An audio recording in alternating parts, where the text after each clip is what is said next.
când s-au trezit, au înțeles că e sărbătoare și ei ți-au dăruit cerul senin și aromă de flori.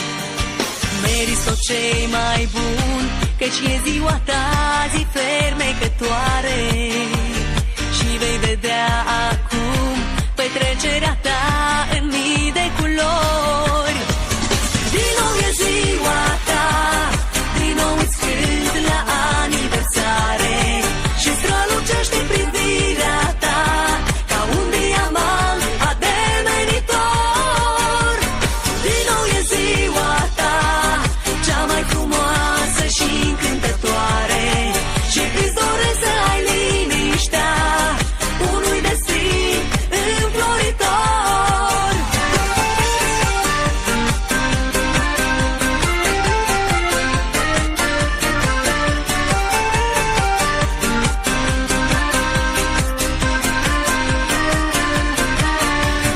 Îți voi aduce în dar tot ce-ți dorești și tot ce-ai visat, și îți voi spune iar un la mulți ani cu zâmbet curat.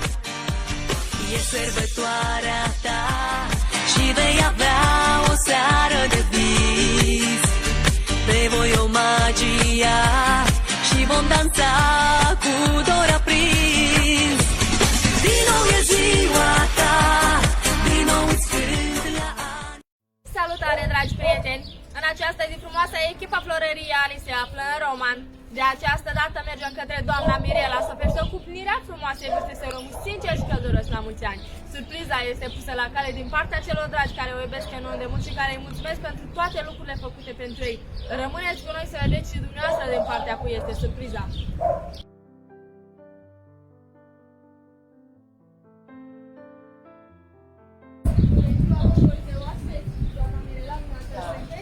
Haideți așa un pic să dați lângă noi, vă rog.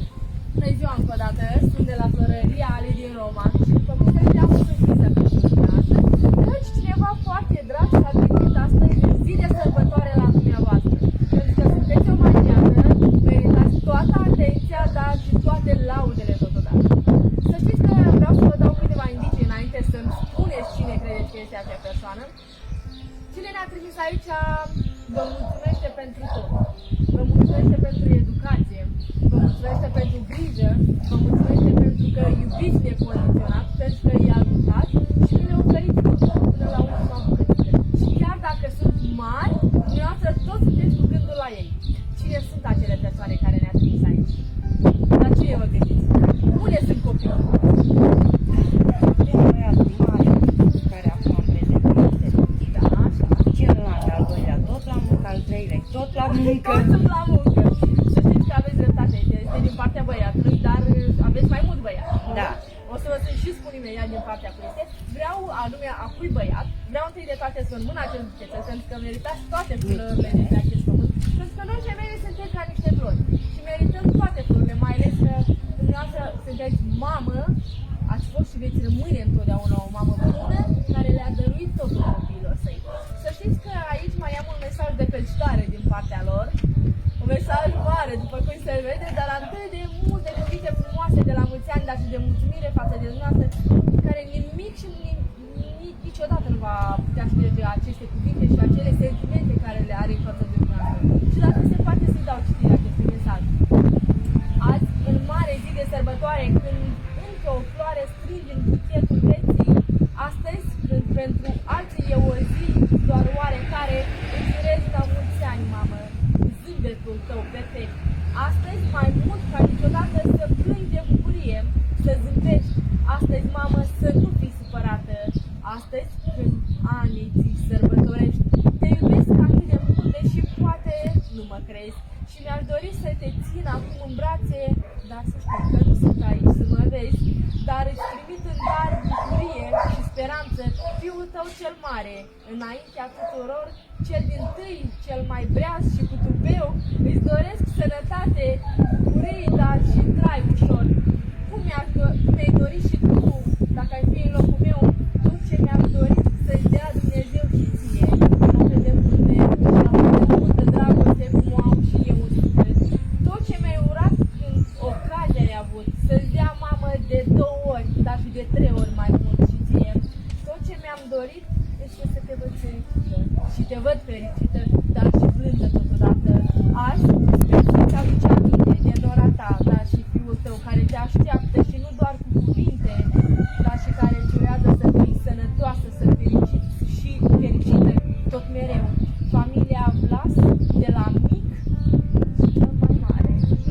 e pe drum, că urmează să mai vină unul.